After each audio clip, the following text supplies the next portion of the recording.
This is a tutorial on how to steam block a knitted item.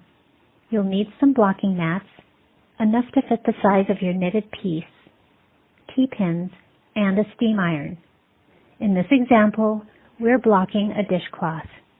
I've laid the piece flat on the blocking mat and inserted T-pins all around the edges to the desired dimensions. Since this is a lace pattern, I've stretched it out a bit to open up the pretty lace detail.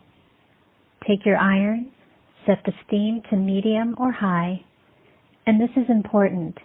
Don't apply your iron directly, but let it hover above your piece while you apply steam. Apply enough so it's damp. Adjust your fabric as needed and let it dry.